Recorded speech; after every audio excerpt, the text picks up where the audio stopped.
Assalamualaikum warahmatullahi wabarakatuh. Ketemu lagi dengan Kak Furkon di channel Arif Furkon. Bagaimana kabar Bapak Ibu? Semoga dalam keadaan sehat dan dilancarkan segala aktivitasnya. Oke, pada video kali ini Kak Furkon kembali berbagi informasi tentang P3K ya. Tentang penataan non-ASN. Ini ada rapat terbaru yang digelar hari ini ya. Nah, seperti itu Bapak Ibu ya. Ini pemetaan ya kan. Ada pemetaan penataan non ASN Bapak Ibu ya. Nah, di sini Bapak Ibu bisa perhatikan tentang Bagan ya. Bagan di sini ada 1,7 juta honorer. Ternyata telah selesai PPPK tahap 1 ya Bapak Ibu ya, sebanyak 1.300.000 sekian. Sedangkan di sini sedang berproses di seleksi tahap 2 itu sekitar 400.000 ya kan, 413.712. Nah, kemudian di sini ada 334.000 ini tidak mendaftar ya di P3K. Kemudian ada sekitar 71.000 ini melamar CPNS. Nah, ini di sini yang ini 38.000 sisanya ini tidak belum beruntung ya, katakanlah tidak memenuhi. Nah, seperti itu. Jadi dari pemetaan ini memang cukup berat sih Bapak Ibu ya. Jadi memang sangat berat. Jadi berdasarkan data juga jumlah formasi intinya itu Bapak Ibu jumlah formasi itu kurang ya kan, di semua daerah itu rata-rata kurang dari jumlah pelamar. Nah, ini merupakan PR ya kan bagi teman-teman pemangku kebijakan ya tentunya ya, untuk Pemda-Pemda terkait untuk diberikan instruksi lah ya kan untuk menambah jumlah formasi yang diajukan. Nah, untuk tahap 1 saja ini Bapak Ibu perlu ketahui yang R1 dan R2 itu sangat banyak sekali Bapak Ibu ya. Jadi yang R1 posisinya R1 dan R2 atau R3 katakanlah ini banyak sekali, atau kebanyakan R2 dan R3 ya. R2 sama R3 ini banyak sekali tentunya di di kesehatan, kemudian di teknis ya kan, di guru juga masih banyak. Jadi memang perlu adanya optimalisasi formasi dari Pemda-Pemda terkait. Seperti itu Bapak Ibu ya. Kemudian di sini Bapak Ibu bisa perhatikan ada kabar terbaru dari jpnn.com tentang seleksi PPK bikin gaduh. Nah, ini Mendagri ini juga sangat mewanti-wanti sekali. Jangan sampai seleksi P3K 2024 ini bikin gaduh.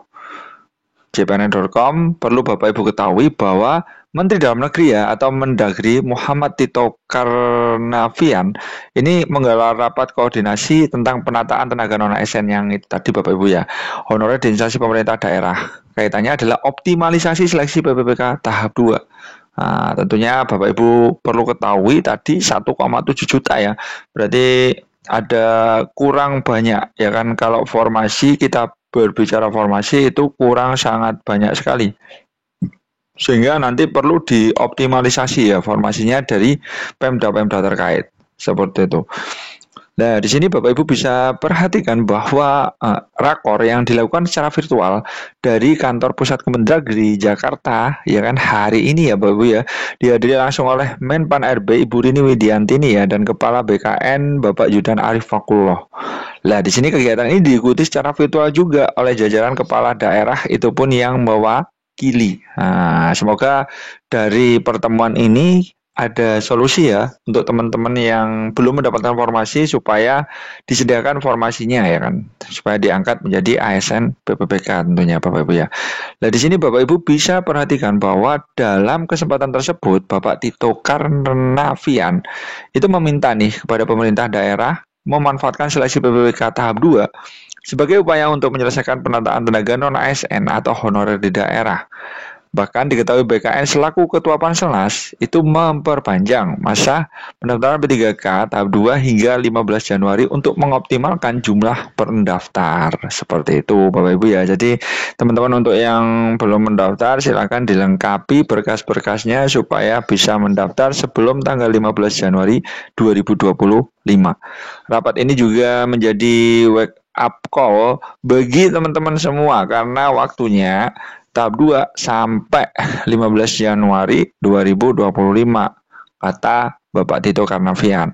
Dikutip dari keterangan resmi Puspen Kemendagri. Seperti itu Bapak Ibu ya. Bahkan di sini Bapak Ibu perlu pahami bahwa Mendagri Bapak Tito ini juga sempat memberikan penjelasan ya, bahwa perpanjangan waktu pendaftaran seleksi PPK tahap 2 merupakan bentuk komitmen pemerintah dalam memberikan kesempatan kepada pegawai non-ASN honorer untuk menjadi P3K. Adapun penjelasan pegawai non-ASN itu mengacu pada pegawai yang terdata dalam database-nya BKN. Seperti itu Bapak Ibu ya. Nah, jadi perlu Bapak Ibu ketahui bahwa ada dua macam ASN nih, ya kan? Ada dua macam ASN, yaitu ada yang posisinya itu sebagai PNS. Ada pula yang posisinya sebagai tenaga kontrak atau P3K. Ada yang pegawai tetap PNS dan yang kedua tenaga kontrak. Nah, itu namanya ASN dua-duanya itu disebut ASN. Meskipun PPPK dan PNS itu sama aja Bapak Ibu ya. Itu dua-duanya itu merupakan ASN. Seperti itu.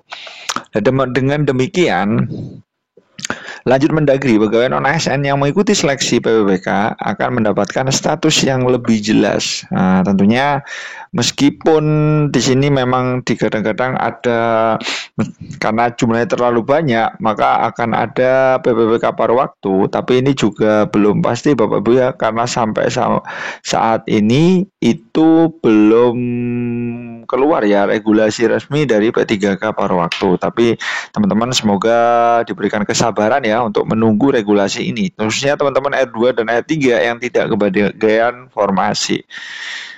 Karena itu juga tuntutan mereka juga ya Bapak Ibu ya. Tuntutan mereka dari teman-teman non-ASN tentunya Bapak Ibu ya, menjadi tenaga yang pegawai pemerintah yang kontrak atau PPK otomatis tidak bisa dilakukan begitu saja, tapi perlu dilakukan seleksi. Ini ungkap Bapak Tito seperti itu. Nah, di sini Bapak Mendagri Bapak Tito itu juga sangat menekankan Bapak Ibu ya, sangat menekankan pentingnya Pemda segera menyelesaikan persoalan pegawai non-ASN agar tidak menimbulkan kegaduhan di kemudian hari. Nah, tentunya ini penting sekali untuk pemetaan formasi Bapak Ibu ya yang dilakukan oleh Pemda ini sangat penting, karena kalau pemetaannya itu tidak sesuai itu bakalan sama aja dari tahap 1 ya. Dari tahap 1 itu pemetaan Pemda itu banyak yang tidak sesuai. Mengapa? Jumlah formasi itu lebih sedikit daripada pelamarnya. Nah, tentunya ini merupakan suatu masalah ya yang harus diselesaikan secara bersama. Apalagi tidak lama lagi bakal ada peralihan masa kepemimpinan nih kepala daerah hasil Pilkada serentak 2024, sehingga wajib tuntas lah seperti itu. Kalau kepala daerahnya ninggalin dan diganti yang baru, memberikan beban yang baru dan juga menjadi beban kepada pemerintah pusat. Nah, makanya jangan sampai terjadi kegaduhan ya. Jadi pemetaan ini wajib ditata dengan jelas supaya teman-teman juga bisa lulus ASN semua seperti itu. Oke, mungkin seperti itu dulu informasi dari Kak Furqan, mudah-mudahan bermanfaat. Wassalamualaikum warahmatullahi wabarakatuh.